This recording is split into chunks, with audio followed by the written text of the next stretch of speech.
12 heures, c'est à peu près aussi longtemps que la trêve, qui a été annoncée à la toute dernière minute hier, a tenu avant de commencer à s'effondrer. Au moment où j'enregistre, la guerre n'a pas encore repris, mais la situation semble peu prometteuse. Et si l'Amérique et l'Iran n'arrivent pas à mettre en place une trêve de 2 semaines, disons simplement que les chances d'une paix plus durable ne sont pas vraiment de celles sur lesquelles on miserait. Les dernières 24 heures ont été chaotiques, car les deux camps semblent avoir des idées très différentes sur ce à quoi ils ont consenti, avec plusieurs versions en circulation. Pris au milieu de tout cela, le Liban voit son gouvernement et sa population observer l'Iran, Israël et les États-Unis se disputer sur son sort, sans pouvoir réellement s'exprimer. Eh bien, accrochez-vous tout le monde, car ça va être encore une journée folle. 3 accords, aucun consensus. Le cessez-le-feu entre les États-Unis et l'Iran n'a qu'15 jours et il est déjà en train de s'effondrer. Non pas pour un seul point, mais parce que les parties semblent avoir accepté des accords fondamentalement différents. Lundi soir, le monde n'a pas eu un cessez-le-feu unique, mais une sorte de buffet où 3 pays choisissaient chacun ce qui leur convenait, laissant de côté les éléments de communication. Après que le Premier ministre du Pakistan a publié hier sur X, avant la date limite fixée par Trump, que les États-Unis et l'Iran avaient, je cite, accepté un cessez-le-feu immédiat partout, y compris au Liban et ailleurs, avec effet immédiat. Il y a eu une très brève période où il semblait que cela pouvait tenir, au moins pendant les 2 semaines prévues par le cessez-le-feu. Cela n'allait jamais mettre fin à la guerre elle-même, mais cela pouvait peut-être permettre de gagner du temps pour négocier. Cependant, il n'a pas fallu longtemps avant que des fissures commencent à apparaître. Dans les heures qui ont suivi l'annonce, l'Iran a continué de lancer des attaques contre ses voisins qui n'ont pas cessé pendant la majeure partie de la journée de mercredi. L'obstacle principal n'a pas directement impliqué l'Iran, mais concerne plutôt le Liban et la question de son inclusion dans le cessez-le-feu. Le Premier ministre du Pakistan, dans son annonce, a clairement indiqué que le Liban était inclus. Mais la formulation ne semble pas reposer sur un document signé et approuvé à la fois par l'Iran et les États-Unis. Hier matin, Israël a mobilisé près de 50 avions de chasse et mené ses frappes les plus importantes contre le Hezbollah à travers le Liban, poursuivant les attaques tout l'après-midi. Plus de 250 Libanais auraient été tués en une journée. Netanyahou a été clair sur la situation. Le cessez-le-feu entre les États-Unis et l'Iran n'inclut pas le Liban. Israël, dit-il, a encore des objectifs contre le Hezbollah et n'entend pas relâcher la pression. Au milieu de la confusion, sans accord formel publié, le président Trump l'a soutenu publiquement, affirmant qu'à cause du Hezbollah, le Liban n'était pas inclus dans l'accord. Cela sera aussi réglé. Et c'est là que les choses ont vraiment commencé à se détériorer. Téhéran a dû choisir entre sa sécurité intérieure et défendre ses alliés au Liban, optant finalement pour la seconde. Il aurait menacé de faire échouer tout cessez-le-feu en fermant de nouveau le détroit d'Ormuz si le Liban était exclu. Alors que le président du Parlement, Galaba, l'homme qui a été cité à plusieurs reprises comme dirigeant les négociations iraniennes, a déclaré publiquement que 3 des conditions énoncées par l'Iran étaient déjà violées. Il vaut la peine de comprendre ces conditions, car elles révèlent à quel point les deux parties sont en réalité éloignées et à quel point cet accord a été élaboré à la hâte. C'était en gros la version diplomatique internationale du fait de rendre frénétiquement ses devoirs à 23h59 juste pour respecter la date limite. Et comme vous pouvez vous y attendre, la qualité n'était pas forcément la meilleure. Voici ce que nous savons jusqu'à présent sur les différentes propositions de cessez-le-feu. Fin mars, les États-Unis ont transmis à l'Iran, via le Pakistan, un plan en 15 points. Elle était maximaliste dans ses exigences, demandant des limitations au programme de missiles de l'Iran, un démantèlement complet du programme nucléaire, ainsi que l'érection d'une immense statue en or de Trump au centre de Téhéran. Peut-être pas cette exigence, mais elle aurait pu y être, étant donné l'inacceptabilité du reste pour l'Iran. Téhéran a répondu par un plan maximaliste en 10 points, tout aussi extrême dans l'autre sens. Levée totale des sanctions, reconnaissance du contrôle iranien sur le détroit d'Ormuz, réparation à l'Iran pour les dommages de guerre. En gros, un plan tout aussi absurde qu'une statue en or. À l'approche de la date limite, hier concernant la menace de Trump de détruire les infrastructures iraniennes, Téhéran aurait envoyé une version révisée, bien que cette version n'ait pas été rendue publique, donc nous ne savons pas exactement ce qu'elle contenait. Quoi qu'il en soit, cela a suffi pour que Washington accepte la trêve de 2 semaines et se prépare à de véritables négociations avec la République islamique. Ils ont décrit cette version comme, je cite, « une base exploitable sur laquelle négocier ». Tout cela semble positif. N'est-ce pas? Je veux dire, qu'est-ce qui pourrait mal tourner? Eh bien, bienvenue en 2026, mesdames et messieurs, l'année qui ne cesse de surprendre. Perdu dans la traduction. Tandis que le monde cherchait à clarifier les participants au cessez-le-feu, l'Iran fêtait sa victoire, présentant l'accord comme preuve de leur endurance militaire face à l'agression américaine. et en réalisant une version du plan qui était essentiellement la proposition maximaliste initiale qui avait déjà été écartée. La Maison-Blanche n'était pas d'accord. La porte-parole Caroline Leavitt l'a vivement critiqué hier, jugeant le plan pas sérieux, inacceptable et abandonné, déclarant qu'il avait été, je cite, « jeté à la poubelle par l'équipe de Trump ». Au moment de l'enregistrement, il circule au moins 2, peut-être 3 versions de la proposition de l'Iran. Téhéran a traduit sa rhétorique en actes. Ils ont plus ou moins refermé le détroit au trafic maritime, qui venait tout juste de reprendre timidement la nuit avant de cesser, lorsque Téhéran a renforcé ses exigences sur le Liban. D'après des informations de Lloyd's List, 2 ou 3 traversées ont eu lieu au cours des 24 dernières heures, mais aucun pétrolier n'en faisait partie. L'Iran a clairement affirmé être prêt à recourir à la force pour maintenir la fermeture et a lancé des avertissements radio selon lesquels tout navire transitant sans autorisation pourrait être détruit. Alors, retour à la case départ ? Eh bien, du moins au moment où j'écris ces lignes, les États-Unis n'ont pas officiellement repris part à la guerre. Cela dit, c'est fortement, et j'insiste sur le fortement, susceptible de changer ici. Le but principal du cessez-le-feu, du point de vue de Washington, était de permettre la reprise du trafic, au moins dans une certaine mesure, pendant que les négociations reprenaient. Non.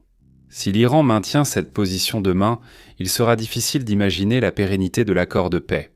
Le président Trump a déjà proféré des menaces de relancer la guerre si l'Iran ne se conforme pas à ce qu'il appelle le véritable accord. Une question mérite aussi d'être posée. L'ambiguïté sur le Liban était-elle vraiment un accident ?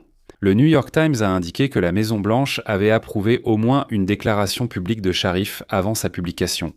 Celle où il demandait à Trump de prolonger son délai, pas l'annonce réelle du cessez-le-feu, ce qui signifie que les canaux diplomatiques entre Washington et Islamabad aient été bien plus coordonnés qu'on ne le pensait au départ. Si les États-Unis validaient en temps réel la communication publique du Pakistan, il serait bien plus difficile de prétendre que Sharif a évoqué le Liban de son propre chef dans l'annonce du cessez-le-feu. CNN a rapporté qu'une source israélienne a déclaré que Jérusalem avait travaillé toute la nuit avec les États-Unis pour éviter d'accepter la demande iranienne d'intégrer le Liban au cessez-le-feu. Cependant, de nombreuses zones d'ombre subsistent sur cette situation. Le fait qu'il ne semble pas y avoir un document unifié auquel se référer a compliqué les choses pour toutes les parties impliquées, y compris le Pakistan. Il est également important de noter que le propre ministre des Affaires étrangères de l'Iran, Abbas Araghchi, dans sa déclaration initiale sur le cessez-le-feu, n'a même pas mentionné le Liban, un détail étrange à omettre dans une déclaration par ailleurs triomphante, étant donné l'importance qu'ils ont accordée à cette question depuis lors. Le vice-président J.D. Vance, pour sa part, a attribué cela à ce qu'il considère comme un véritable malentendu entre les deux parties, bien qu'il affirme que le Liban n'a jamais fait partie de l'accord. Que l'ambiguïté ait été un piège, une véritable erreur de communication ou quelque chose entre les deux, l'effet a été le même. Personne n'était sur la même longueur d'onde quant à ce qui se passait. Et ce malentendu pourrait maintenant conduire à la reprise totale de la guerre. Pris entre deux feux. Que le Liban ait réellement fait partie ou non du cessez-le-feu convenu, c'est quelque chose que nous ne pouvons pas vous dire, car cela se résume vraiment à parole contre parole, puis il a bombardé Beyrouth. Mais les détails techniques mis à part, l'ambiance au Liban donnait l'impression qu'ils étaient inclus, du moins au début.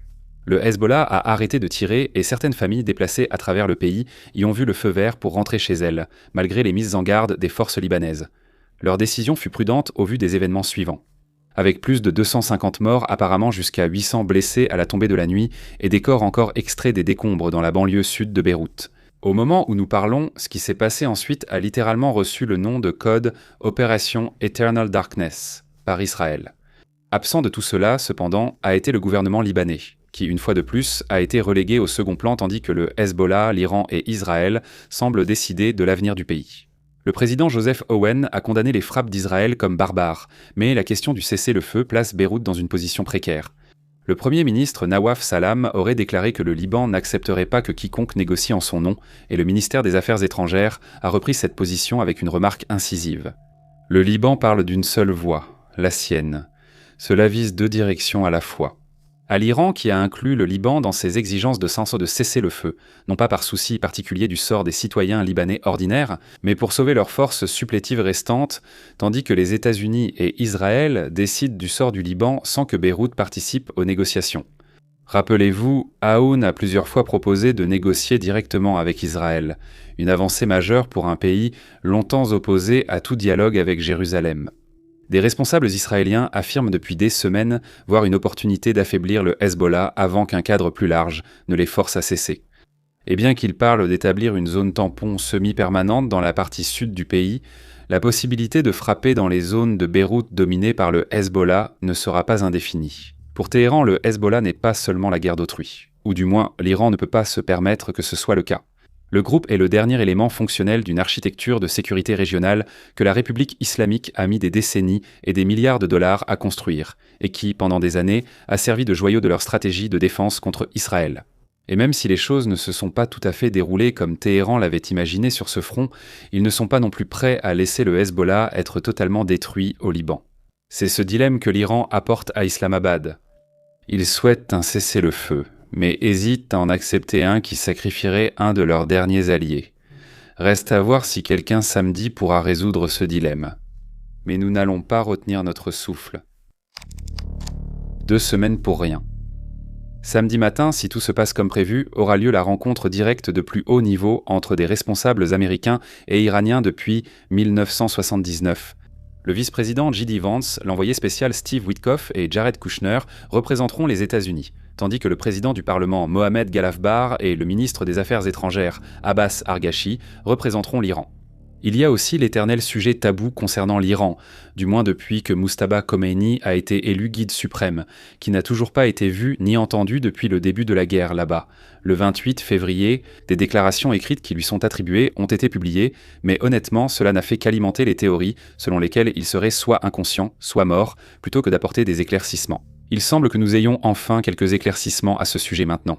Axios a rapporté mardi que Mujtaba était personnellement impliqué dans les négociations de l'Iran en vue du cessez-le-feu lundi soir, ce qui, si c'est exact, constitue le signe le plus fort à ce jour qu'il est non seulement en vie, mais aussi suffisamment opérationnel pour intervenir lors de moments cruciaux. Le CGRI semble gérer une grande partie des opérations de sécurité du pays en attendant, mais tout ce qui sortira d'Islamabad aura probablement besoin de son approbation, étant donné qu'il semble être de retour sur le devant de la scène, du moins dans une certaine mesure. Le fait qu'il ait peut-être donné son accord pour le cessez-le-feu laisse penser qu'il pourrait y avoir un peu d'espoir de ce côté-là.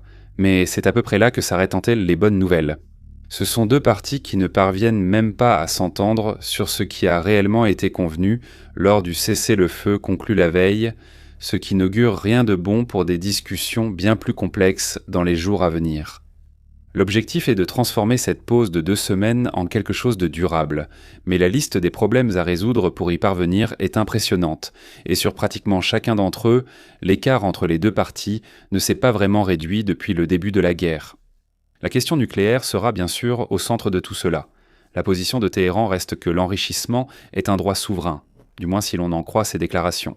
Le porte-parole Leavitt a révélé hier que les États-Unis ont des indices suggérant, je cite, qu'ils vont remettre l'uranium enrichi, ce qui fait presque certainement référence uniquement au stock d'uranium hautement enrichi, et non à l'ensemble des réserves du pays.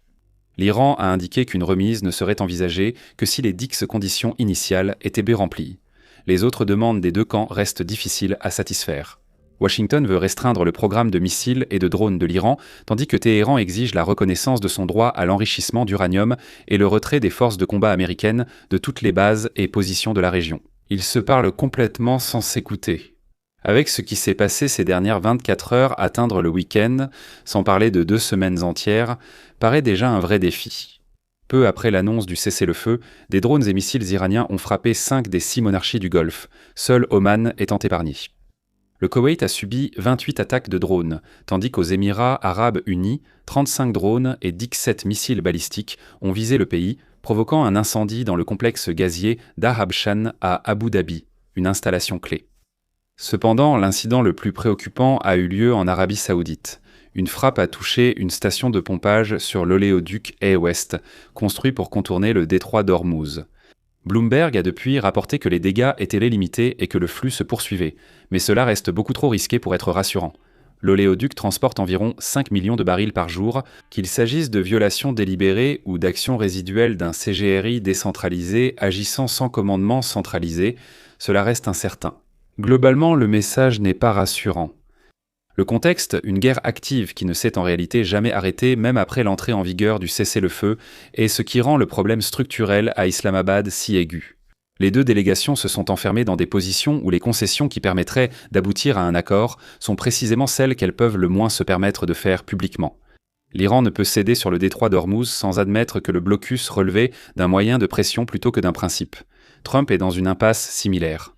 Il a présenté le cessez-le-feu comme la preuve que sa stratégie de pression maximale fonctionnait et accepté un résultat qui obtiendrait moins de concessions de Téhéran que le JCPOA de 2015 d'Obama ne serait pas vraiment une victoire à célébrer. De retour chez lui, Trump paraît vouloir clore cette affaire, et cela joue dans les deux sens. Cela lui donne une raison de faire pression à Islamabad, mais il a aussi besoin de pouvoir retirer quelque chose de cette campagne afin de pouvoir la présenter comme une victoire. Et jusqu'à présent, ces déclarations de victoire totale et complète sont à peu près aussi convaincantes que votre pote nul du lycée qui vous raconte qu'il a une copine qui existe vraiment et qui vit au Canada.